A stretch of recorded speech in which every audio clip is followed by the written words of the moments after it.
What's up guys, UFC 292 just concluded and what a night of fights that was. Honestly, Sean O'Malley winning the title, Weili Zhang defending her title, Ian Gary absolutely butchering the legs of Neil Magny. Overall, it was an absolutely amazing event. Really throughout this video, I'm just going to talk all things fighting, potential matchups, things that happened during the week, just my overall thoughts and things that went down. We of course start off with Sean O'Malley with an absolutely huge win against Aljamain Sterling. What the hell happened there? No one seen that coming except if you ask Sean O'Malley. Obviously there were some people who suspected Sean O'Malley win, but the majority consensus was, and myself included, thought that Aljamain Sterling was going to be fairly dominant in the fight. Listen to me, don't fucking lie to me. How many people thought he was gonna win tonight? Raise your hand. How many reporters are in here tonight? There's 70 reporters in this room right now. One guy raised his hand that thought Sean O'Malley was gonna win tonight. It just was the classic striker versus wrestler matchup, and it really did not seem like it was gonna go in Sean's favor, but Sean proved everyone wrong. Sean overall really confused Aljamain Sterling, but with his feints, he's a master of feints. He really was in and out, controlling distance, kept very good distance with his legs, and just constantly kept Aljamain guessing, and really was cutting angles well. His footwork was absolutely amazing. Aljamain just couldn't get a beat on him at all. And then when Aljamain could get to his legs, he couldn't even get him down, not for long at least. Sean O'Malley's takedown defense was very good, especially after the fact here that he had a rib strain that he had leading up to the fight, where he couldn't even grapple for a few weeks. And if it wasn't a title fight, he said he would have pulled out normally. I was dealing with injuries and shit, but it's... Remember when Jose came out against Connor? Got knocked out real quick. Been dealing with this muscle strain in my rib the last 4 or 5 weeks. It's been a nightmare, dude. I haven't been able to grapple at all. I'm not grappling once until the fight. That's crazy. It would cause most people to pull out, for sure. If it was a main event title fight, it was just like a co-main event, 3-round against them, I would pull it 100%. Which makes what he did all the more special. He caught Aljamain coming in. Aljamain overextended with his punch. Sean O'Malley cut an angle, slipped back and cracked him with a right hand. Very McGregor Aldo-esque, just with Aldo didn't go out unconscious, but honestly it was absolutely beautiful. Of course for Aljamain it's very disappointing, but like everyone knows how good of a fighter he is. He knows how good of a fighter he is. He seems to be taking the loss well. He now wants an immediate rematch instead of going to 145, which is a bit surprising considering that Merab is up next, you know, but at least consensusly should be he's up next. But you know, if that's really what he wants to do, it's what he wants to do. I don't think he'll get an immediate title shot. O'Malley didn't seem too keen on it. When he heard in the press conference, he was just like, next question. Would you say an immediate rematch is what you would like the most? That is 100% what I would like the most. And it's not saying like Sean doesn't deserve to be like, he can go out there and beat me again. And I think it just strengthens his case that he's as good as he says he is. But I think I've earned, I would like to think that I've earned my right to get an immediate rematch. You and Sterling said he wanted to do an immediate rematch, that seems like a priority. Thought he's going up to 45. These weight cuts are too hard. No, he says he'd like to fight. Next question. He didn't want to hear out of it. So it's looking like the general consensus is that Marlon Vera is going to get the next title shot, which is a bit crazy. He's building up off just pretty much that one win against Sean O'Malley. Well, it's not a win if you ask the Sugar State Electric Commission, but you know, it's a win on everyone else's books. And really, it was like the fight with Pedro Munoz with Chito Vera. Really, it was a decent fight. It was a technical fight. You know, nothing too crazy happened, but Chito definitely got the upper hand in everything he did. In the co-main event, Weili Zhang took on Amanda Lemos. Amanda typically can time her right hand very well, and she did actually catch Weili in a good few times. It just shows how good the chin is on Weili Zhang. But overall, Weili absolutely dominated that fight, start to finish. She just keeps showing that she has levels, and like it just keeps getting better and better. And really, like, who knows how good she can get at this point now.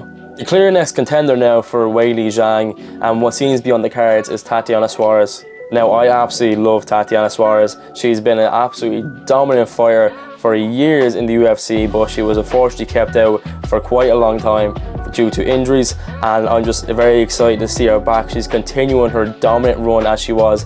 I think she could really pose huge threats to Weili Zhang, considering her size and just how good her wrestling is. If it stays on the feet now, it's going to be a serious problem. The striking difference between Weili and Tatiana is huge, but the wrestling is the equaliser. If she can get Weili Zhang down, it'll be very similar to the Aljamain and O'Malley situation, where, like, you know, if it stays on the feet, Weili should get her out of there. If it goes to the ground, Tatiana should get her out of there.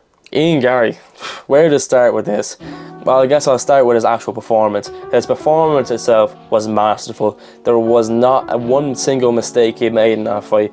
The only thing that could have been a little cherry on top was if he got the finish. If Magny wasn't so tough, it really comes down to how tough Magny was. He's such a veteran, he knows how to stay in a fight. That was all grit and toughness at that later stage of that fight, when his legs were chopped up and he was just overall just pretty much a punching bag in there. Ian, of course, is catching a lot of stick for how he's acting during the fight. Magny said he would whoop Ian Garry like he whoops his little kid. I feel great. He's doing what he has to do to sell the card. At the end of the day, he's promoting the card. There's going to be an ass whooping that takes place on Saturday night. It's up to me to go out there and, like, literally show him, like, no, you made a huge mistake. You got a lot of growing to do. Put a beating on him. I mean, there's like, there's almost like different levels to ass whoopings that come out. There's the whooping that you give somebody in high school, like, or in grade school, so when he'd tough on my mom, and you put the beating on there. And there's a whooping that you give your son now, like, to kind of teach him life a little bit. And being a father, I've become quite accustomed to that kind of whooping now. And so Ian Garry didn't take that too lightly, being a father himself. Being a father, I've got kind of accustomed to giving that up in that ass. Sorry. You. Whoa. Does his wife One second. know Shush. Bro, he just sat there and said, being a father, word for word. Being a father, I've got accustomed to giving that ass whooping. Being a father, I've become quite accustomed to that kind of whooping now. And that's going to look forward to on Saturday. Very cocky, Alright, so he's gonna beat Gary Cole. Oh my goodness, I will never whoop your ass. I'll never whoop your ass. It's okay. Do you want me to beat him up? I'll beat him up because apparently he beats his. So he decided to take out all that anger and frustration on Magny in the fight, and boy, he did. Overall, there's no love lost between these two. Ian Garry is only on the way up, and Neil Magny just seems to be in that still stagnant area as a gatekeeper of the welterweight division. I hate that term for a fighter, but in Magny's case, it sort of is the truth. He just can't seem to break into the top half of the welterweight division, and he just keeps getting fed these young, hungry lions. And he has the toughness and he has the drive to do what he needs to happen for a champion, but he just doesn't seem to have the actual natural agility and skill for it, which is really unfortunate, because he's a lovely fella, despite what he said about whooping his kid. He's a lovely fella and he's a very talented actual fighter, but just he falls short as an athlete, which stagnates him a little bit. As for Ian Garry, of course, the only way is up. He called out Wonder Boy right after the fight. That fight would be absolutely amazing. Dana White said Wonder Boy rejected the fight, but I feel like they can work it out with it. The boat's a bit rocky, you know, with UFC and Stephen Wonder Boy Thompson at the moment, but I'm sure they can work it out.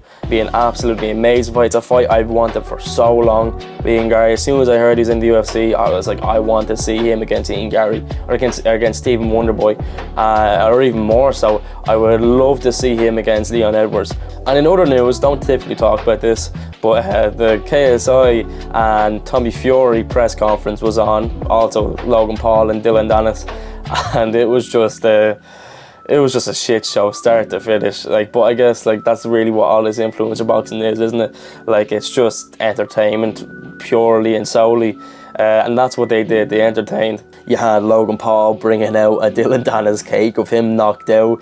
You had John Fury being John Fury. It's an arm wrestle now between you and him. You'll arm wrestle you to start off. Fury's our best fights in the world. Just going crazy. You had KSI saying he knows Victoria's Secret. You can see John Cena. Yeah, I'm the one that knows Victoria's Secret. I'm the one that knows what the dog is doing. Different. You're getting knocked out. I'm different, bro. I'm different. Jake Paul was different. I am the one that can see John Cena. just, you know, it's pissing people off, but you know, it's getting them talking about the fight. They're doing exactly what he wants. I'm talking about right now. He's getting exactly what he wants here. He's just baiting people in. He's pulling strings. Overall, though, honestly, it was a very entertaining press conference, I have to admit, and it was quite funny to see John Fury kick off at the end because KSI started asking him about why Tyson Fury was ducking Alexander Usyk. Why is Tyson Fury ducking Usyk? Why is Tyson Fury ducking Usyk? Why is Tyson Fury ducking Usyk? Why is he fighting Ghana? Thank you. People's personal bollocks. We're fighting, men. My son, I'll fight him now, and I'll fight anyone in the building. Now, let's get a ball rolling. Get the cake and shove it right your ass before I do it. John, All thank you. these little kids. I'm a machine. Me, and can anybody question who I am here? If I say, come on. Come on, get it done.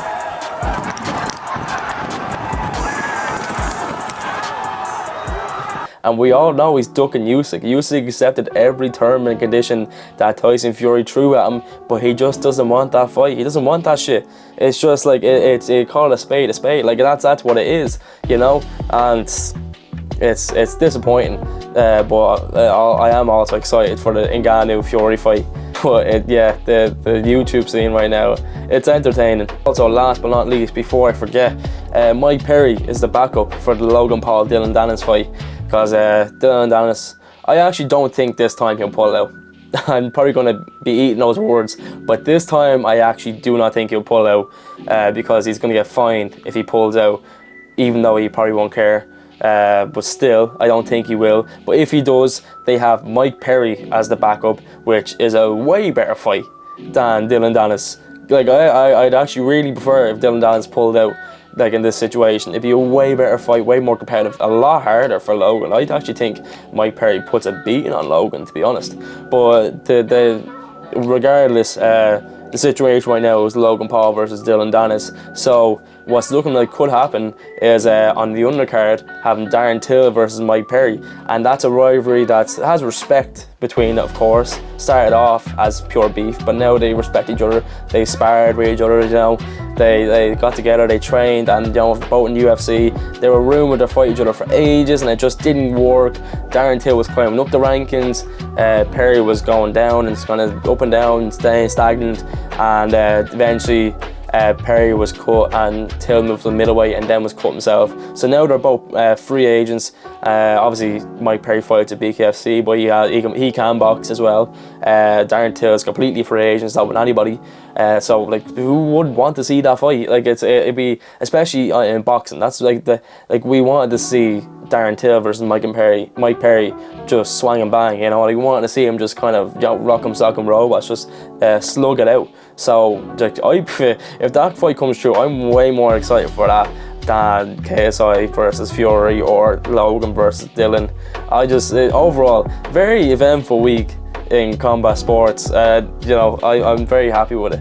But anyway, if you liked the video, please subscribe. There's new videos every week about anything mixed martial arts or just overall sports in general. I'm Craig. See ya.